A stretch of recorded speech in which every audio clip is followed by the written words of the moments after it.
नमस्कार विद्यार्थी मित्रांनो, स्वागत आहे तुमचं स्पर्धा सेतू या यूट्यूब प्लॅटफॉर्मवरती. तर आज तारीख आहे 12 ऑगस्ट आणि आज आपण पाहणार आहोत 12 ऑगस्टच्या सर्व लेटेस्ट चालू घडामोडी, ते पण MCQ आणि एक्सप्लेनेशन फॉर्मॅटमध्ये. तर व्हिडिओ सुरुवात करायच्या आधी जर चॅनलवरती नवीन असाल तर चॅनलला सबस्क्राईब करायला विसरू नका. तर आपण आज सुरुवात करणार आहोत कालच्या आपण दिलेल्या होमवर्कसाठीच्या प्रश्नापासून. होमवर्कसाठीचा प्रश्न असा होता की 10 ऑगस्ट 2026 रोजी लोकसभेत कोणत्या राज्याचे नाव बदलण्यासाठी विधेयक मांडण्यात आले? पर्याय होते कर्नाटक, केरळ, तमिळनाडू, आंध्र प्रदेश. तर याचं योग्य उत्तर होतं केरळ. तर चला सुरुवात करूया आजच्या आपल्या पहिल्या प्रश्नापासून. भारत सरकारने ई व्हिसा धारक परदेशी नागरिकांसाठी किती नवीन आंतरराष्ट्रीय बंदरे अधिसूचित केली? पर्याय आहेत 8, 9, 11, 13. तर याचं योग्य उत्तर आहे 11. आता याबद्दल आपण थोडी अधिक माहिती घेऊया. भारत सरकारने ई व्हिसा धारक परदेशी नागरिकांसाठी 11 नवीन आंतरराष्ट्रीय बंदरे अधिसूचित केली आहेत. या नवीन वाढीसाठी भारतात ई व्हिसा प्रवेश देणाऱ्या अधिकृत आंतरराष्ट्रीय केंद्रांची एकूण संख्या आता 88 झाली आहे. नवीन समाविष्ट केलेली बंदरे आणि त्यांची वैशिष्ट्ये पाहूया. केंद्राचे स्वरूप: या 11 नवीन केंद्रांमध्ये 9 भूसीमा मार्ग, लँडपोर्ट्स आणि 2 विमानतळांचा समावेश आहे. नवीन विमानतळ भोपाळ आणि तिरुपती विमानतळ.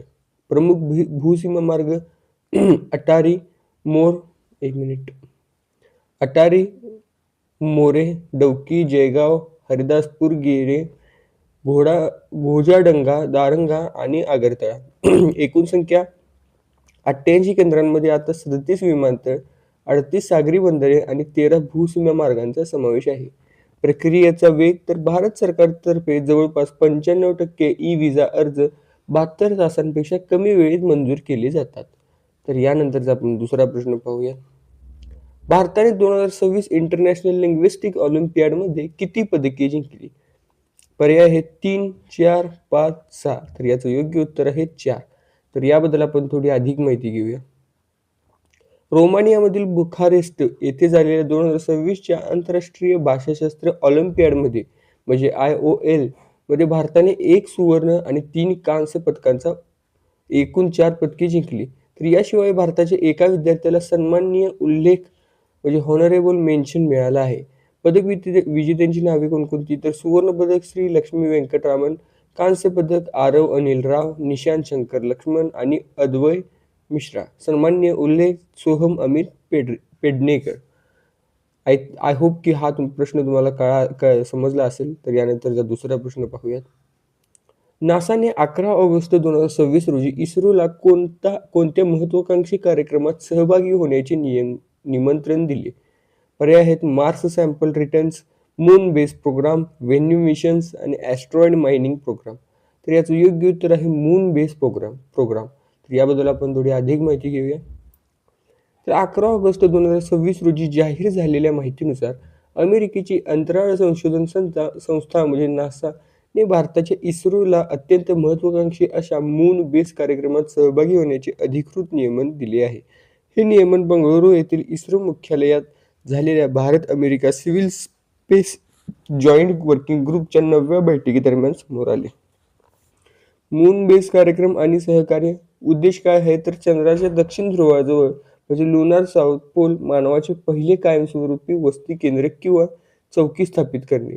पार्श्वभूमी: तर भारताने 2023 मध्ये स्वाक्षरी केलेल्या आर्टेमिस एकॉर्ड्स अंतर्गत ही भागीदारी पुढे नेण्यात येत आहे.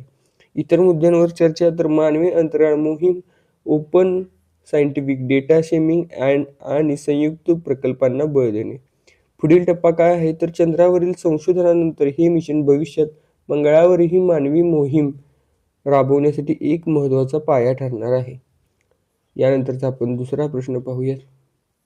भारतातील कोणत्या नदीत हिल्सा माशाचे पुनरागमन नोंदवण्यात आले आहे? पर्याय आहेत गोदावरी, नर्मदा, गंगा आणि महानदी. तर याचं योग्य उत्तर आहे गंगा. तर या गंगा नदीबद्दल आपण थोडी अधिक माहिती घेऊया. दशकांपूर्वी फरक्का धरणामुळे बाधित झालेल्या प्रवास मार्गावर उत्तर प्रदेशातील गाझीपूर जवळ गंगा नदीत हिल्सा माशाचे पुनरागमन नोंदवण्यात आले आहे. वैज्ञानिक आणि राष्ट्रीय स्वच्छ गंगा मिशन NMCG द्वारे हा बदल नदीच्या सुधारित आरोग्याचे आणि जैवविविधतेचे लक्षण मानले जात आहे. महत्त्वाची माहिती तर ठिकाण गाझीपूर उत्तर प्रदेश. नदी गंगा नदी, त्यांचा वरचा प्रवाह. घटना दशकांनंतर हिल्सा माशाचे नमुने आढळले. कारणे काय तर गोड्या पाण्यातील संवर्धन आणि स्वच्छता मोहिमेचे प्रयत्न. तर यानंतरचा दुसरा प्रश्न पाहूयात. Bharat Namibia joint trade committee ची 4थी सेशन कुठे झाली? पर्याय आहेत मुंबई, नवी दिल्ली, विंडहोक आणि हैदराबाद. तर याचं योग्य उत्तर आहे नवी दिल्ली. तर या सेशनबद्दल आपण थोडीशी अधिक माहिती घेऊया. भारत नामिबिया जॉईंट ट्रेड कमिटीची 4थी सेशन नवी दिल्ली येथे 10 आणि 11 ऑगस्ट 2026 दरम्यान पार पडली. बैठकीची मुख्य उद्दिष्टे तर कालावधी होता 10 ते 11 ऑगस्ट 2026. सहभाग होता भारताचे प्रतिनिधित्व वाणिज्य विभागाचे सहसचिव अमित कुमार यांनी केले. तर नामिबियाचे प्रतिनिधित्व आंतरराष्ट्रीय संबंध आणि व्यापार मंत्रालयाच्या कार्यकारी संचालक इनडी इता इनघिबोंडका रोबियाती यांनी केले. चर्चेचे मुद्दे काय होते तर द्विपक्षीय व्यापार केवळ कच्च्या मालापुरता मर्यादित न ठेवता नामिबियामध्ये मूल्यवर्धित आणि स्थानिक प्रक्रिया वाढवण्यावर भर देण्यात आला. तसेच आरोग्य, कृषी, ऊर्जा, डिजिटल पेमेंट आणि महत्त्वाच्या खनिजांवर म्हणजे क्रिटिकल मिनरल सहकार्य वाढवण्याचे ठरते. यानंतरचा आपण दुसरा प्रश्न पाहूयात. ब्रिक्स देश सध्या कोणत्या क्षेत्रात परस्पर प्रणाली जोडण्याबाबत चर्चा करत आहे? ब्रिक्सचा अर्थ काय तर Bharat, Russia, Brazil, Russia, India, China आणि येस मीन्स येस मीन्स थोडं माहीत नाही. तर पर्याय आहेत संरक्षण प्रणाली, fast payment system and CDS, अंतराळ संशोधन आणि कृषी बाजारपेठ. तर याचं योग्य उत्तर आहे fast payment system and CDSC. तर ब्रिक्स देश सध्या वित्तीय आणि पेमेंट क्षेत्रात फायनान्शियल आणि पेमेंट सिस्टीम परस्पर प्रणाली जोडण्याबाबत चर्चा करत आहे. यामध्ये देशांतर्गत जलद पेमेंट प्रणाली म्हणजे फास्ट पेमेंट सिस्टीम आणि मध्यवर्ती बँक डिजिटल चलने, सेंट्रल बँक डिजिटल करन्सीज एकमेकांशी जोडण्याचा समावेश आहे. चर्चेतील प्रमुख मुद्दे जलद पेमेंट प्रणाली, सीमापार व्यवहार आणि सोप्या आणि कमी खर्चाचे करण्यासाठी आपल्याला देशातील पेमेंट जोडणे होते. तर त्या येसचा अर्थ होता साऊथ आफ्रिका.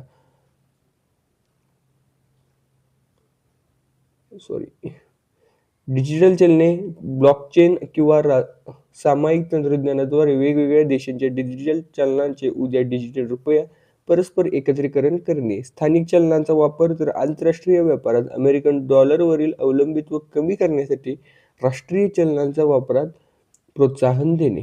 तर यानंतरचा दुसरा प्रश्न पाहूयात आणि हा आहे आजचा आपला होमवर्कसाठीचा प्रश्न ज्याचं उत्तर तुम्ही कमेंट बॉक्समध्ये एकदा नक्की सांगायचं आहे.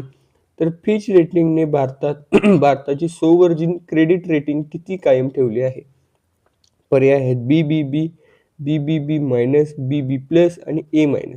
तर याचं योग्य उत्तर तुम्ही कमेंट बॉक्समध्ये नक्की सांगायचं आहे. व्हिडिओ आवडल्यास लाईक करायचा आहे आणि चॅनलला सबस्क्राईब केल्याशिवाय जायचं नाही. तर भेटूया पुढल्या व्हिडिओमध्ये.